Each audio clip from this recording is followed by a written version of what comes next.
मानवीय जीवनमा यस्ता कयौं निर्णयहरू लिएका हुन्छन् जसले गर्दाखेरि पछुताउनु पर्ने हुन्छ। यस्तै एक 35 वर्षीय महिला जसले आफ्नो जीवनमा लिएको हरेक निर्णयहरूप्रति पछुतो र मन भारी भएको महसुस गरी आफ्नो जीवनलाई अन्त्य गर्ने निर्णय गर्दछन्। यद्यपि उसले आफ्नो जीवनको अन्तिम विश्राम स्थल पत्ता लगाउनको सट्टा जीवन र मृत्युको बीच एउटा त्यस्तो रहस्यमय ठाउँ पत्ता लगाउँदछन्। त्यसपछि उसको जीवनमा कस्तो परिवर्तन हुन्छ र उसको सोचमा कस्तो परिवर्तन हुन्छ त्यसको बारेमा उल्लेख गरिएको एउटा किताबको बारेमा चर्चा गर्नलाई आज हामीसँग आउँदै हुनुहुन्छ एक योगा इन्स्ट्रक्टर, एक्टर र माउन्टेन बाइकर मिस सन्ध्या नेपाल। नमस्ते, म राजकुमार श्रेष्ठ, किताबिकुरामा यहाँहरूलाई स्वागत छ।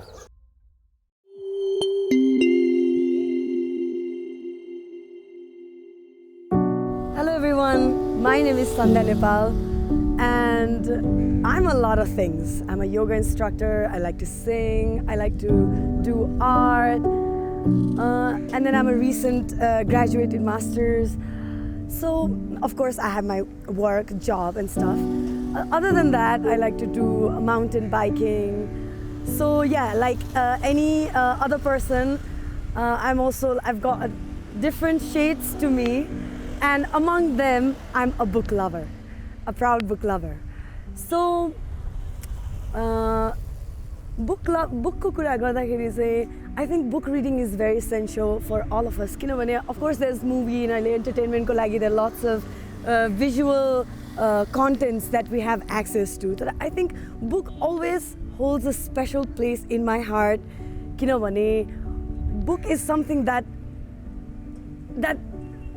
the characters, देखि लिएर हरेक कुरामा चाहिँ it really stirs your imagination. So in that sense, and I'm not just talking about fiction, even non-fiction मा भए पनि the way the writers write, the different styles of writing, books are the thing, the written thing that can actually transport you to different worlds.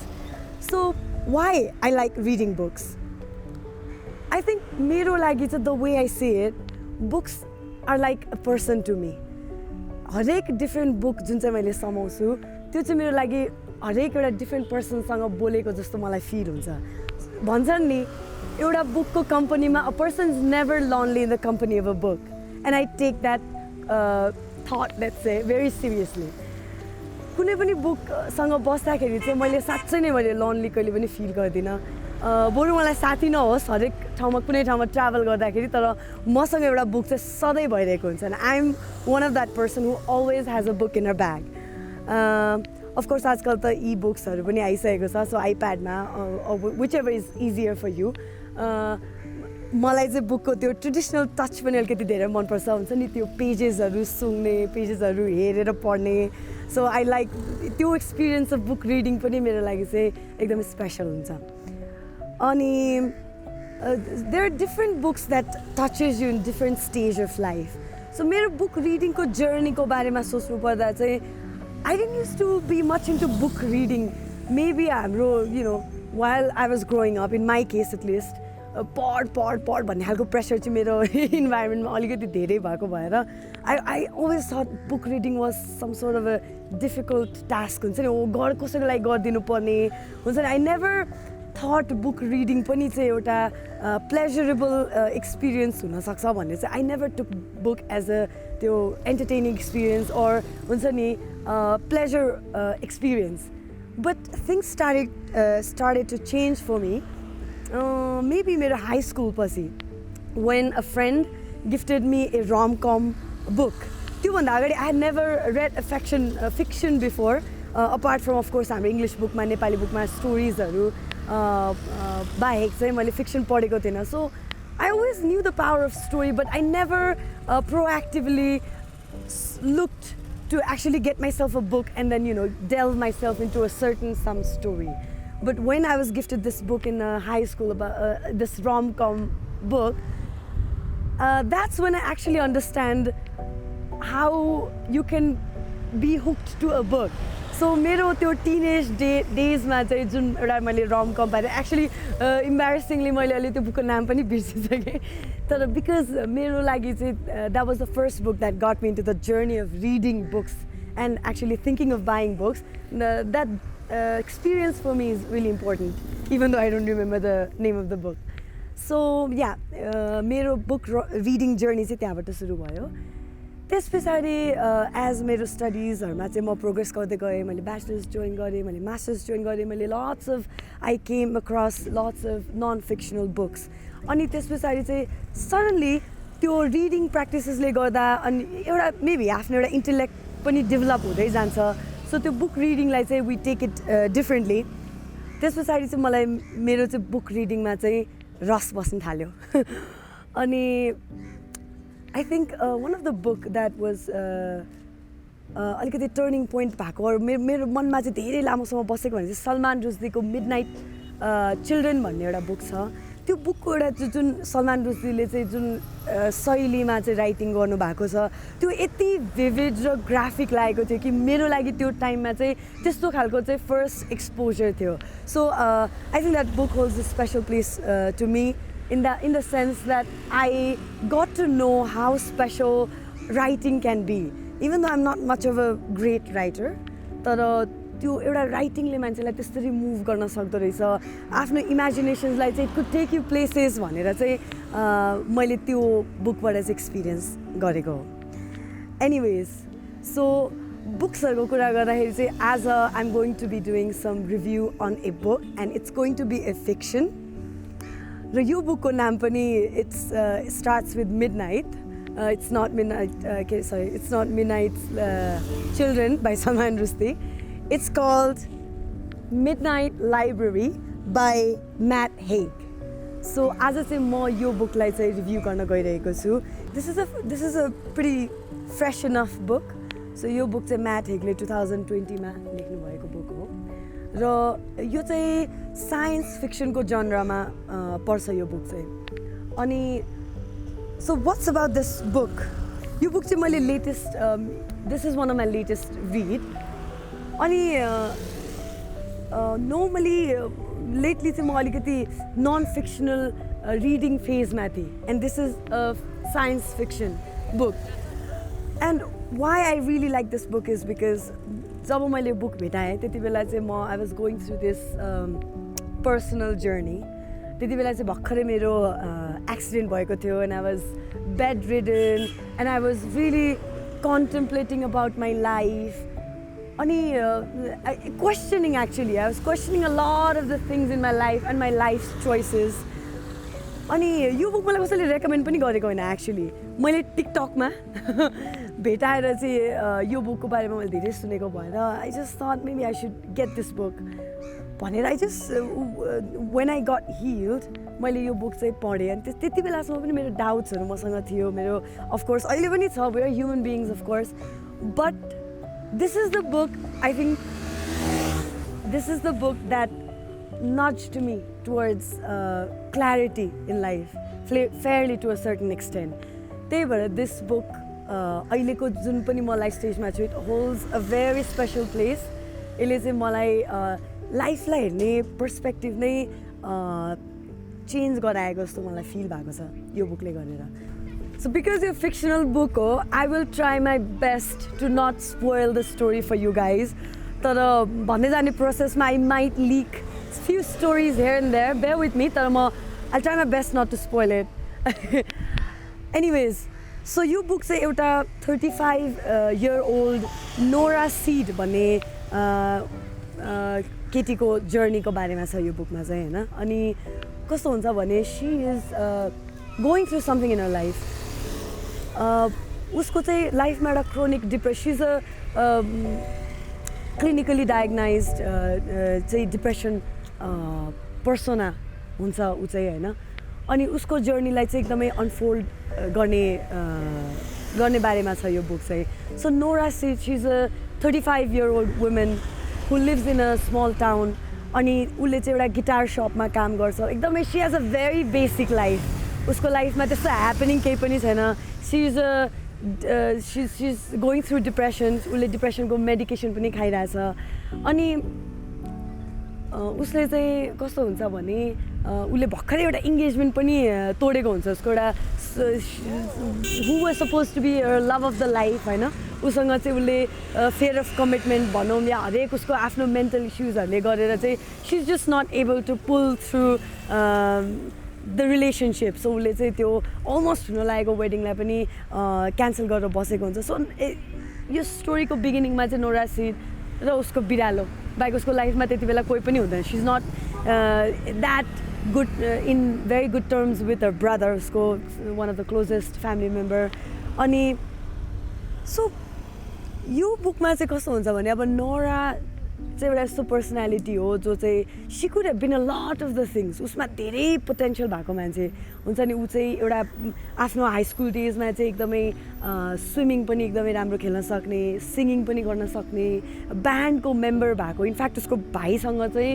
The reason that she is not talking with a brother is because उसको भाइसँग चाहिँ एउटा band हुन्छ उसको अनि त्यो ब्यान्डमा चाहिँ उसले she is not able to continue because of her anxiety issues उसलाई चाहिँ स्टेज फ्राइटले गरेर उसले चाहिँ she is not able to put herself in front of the stage त्यस्तो त्यस्तो इस्युजले गर्दा चाहिँ अब जुन अरूहरूको लागि चाहिँ अब हुन्छ नि it's like why is she throwing away her career why is she throwing away big opportunities in her life भनेर अरूले सोच्दै गर्दाखेरि उसले चाहिँ she is simply just not able to deal with those issues in her life र उसले चाहिँ त्यस्तो कुराहरू गिभअप गरेर she just working a simple guitar shop एउटा कसैलाई पियानो सिकाइरहेको हुन्छ उसले होइन अनि she is going on about her life carrying the baggage of her depression barely hanging on to life भनौँ न through medication getting through her day through medication त्यस्तो भइरहेको हुन्छ suddenly you know in the course of life उसकोमा धेरै चेन्जेसहरू आउँदाखेरि उसको चाहिँ अब सी इज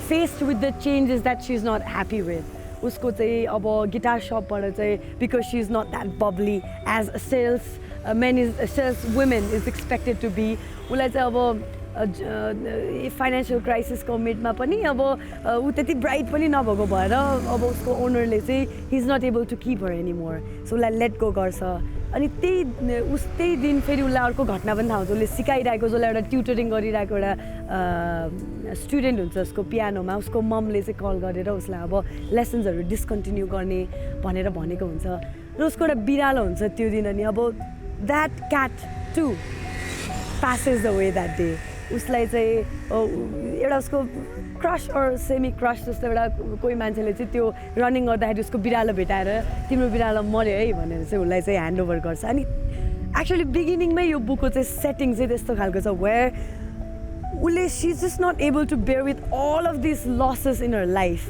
होइन अनि त्यस पछाडि she sees herself as this mega failure अनि त्यो पर्टिकुलर डे जहाँ चाहिँ उसले आफ्नो जब पनि लुज गर्यो जहाँ चाहिँ उसले स्टुडेन्ट लुज गर्यो she practically has nothing with her त्यो दिन चाहिँ she is just too depressed to take anything not even medication can fix it so उसले चाहिँ त्यो दिन त्यो night she decides to overdose herself and suicide and and her life so यो बुकको स्टोरी चाहिँ त्यहाँबाट सुरु हुन्छ त्यस पछाडि के हुन्छ त You might be thinking, okay, she's taken the medication, she's just suicided. How does the journey start? Actually, because this is a science fiction, ऊ चाहिँ ठ्याक्क उसले when she overdoses, ऊ चाहिँ एउटा यस्तो realmमा पुग्छ, which is neither death nor a reality. हुन्छ नि, neither she's dead nor she's alive. But then उसको लागि चाहिँ त्यो realm चाहिँ is as real as anything.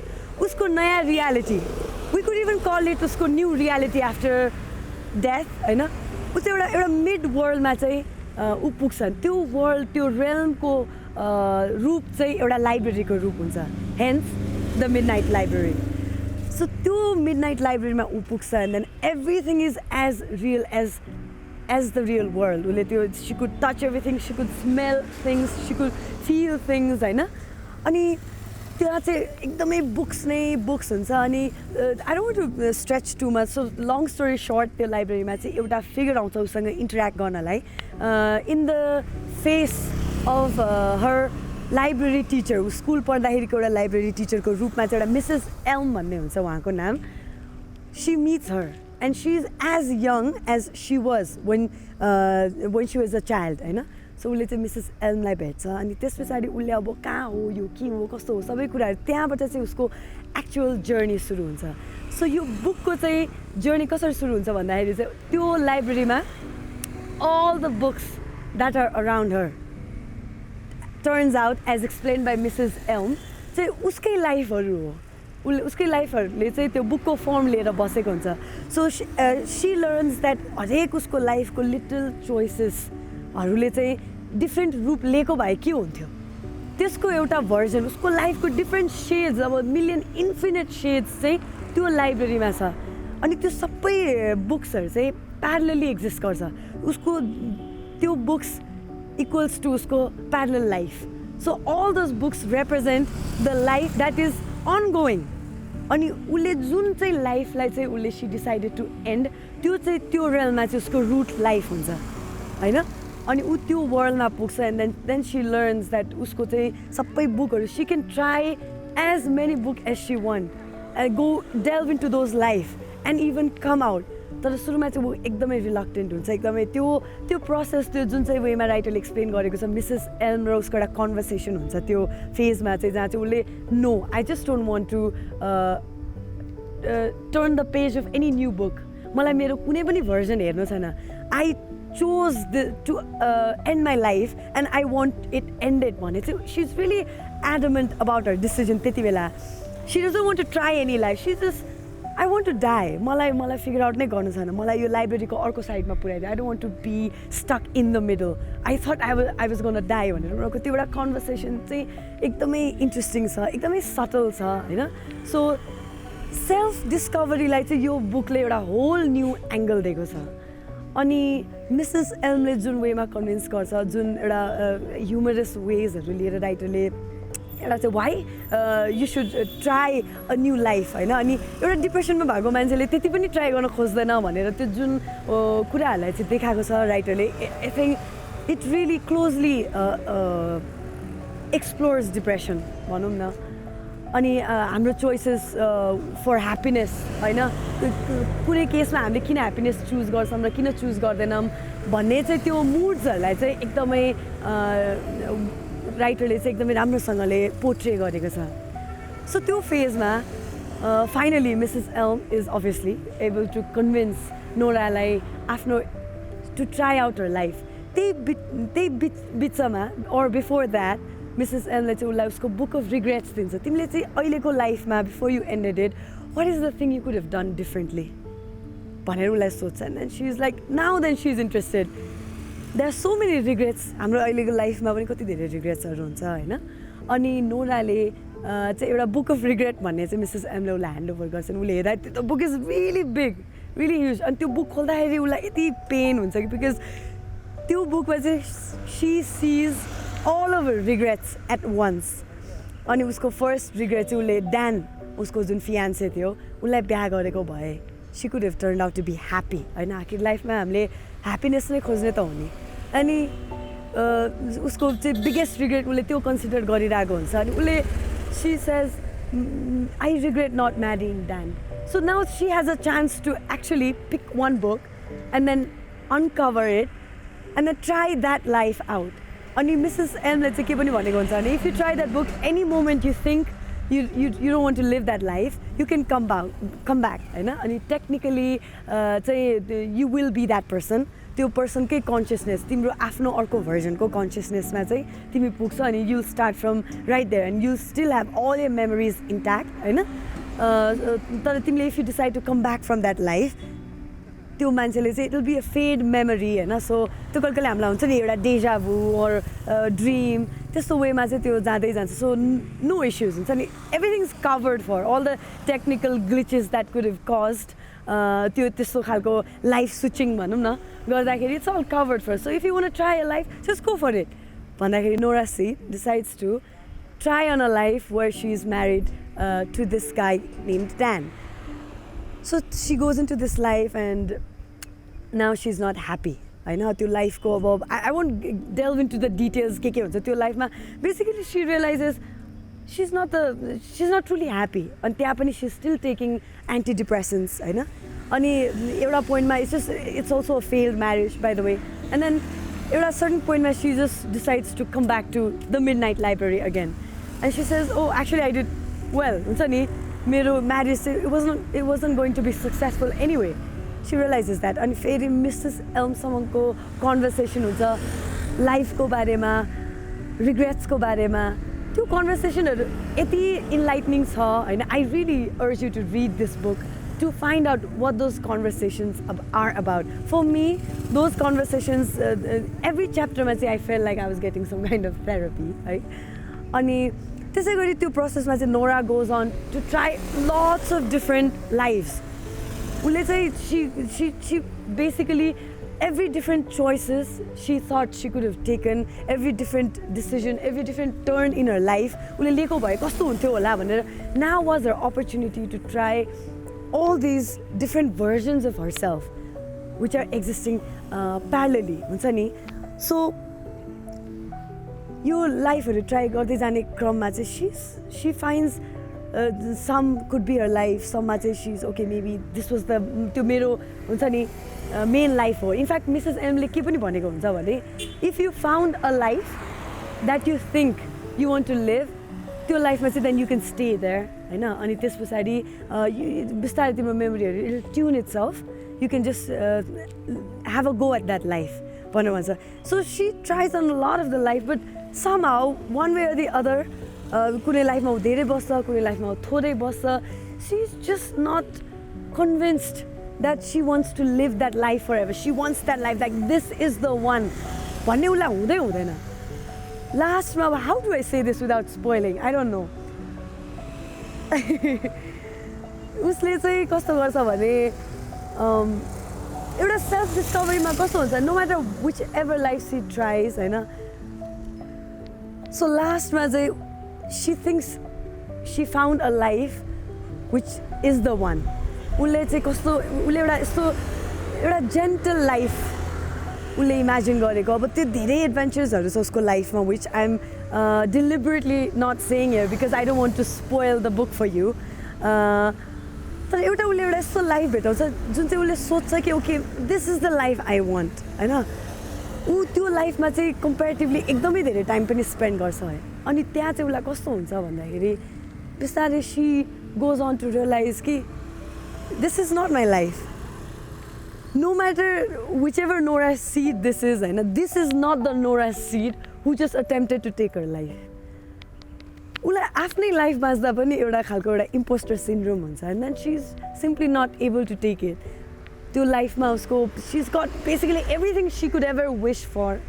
All I can say is it was a very gentle life, हैन.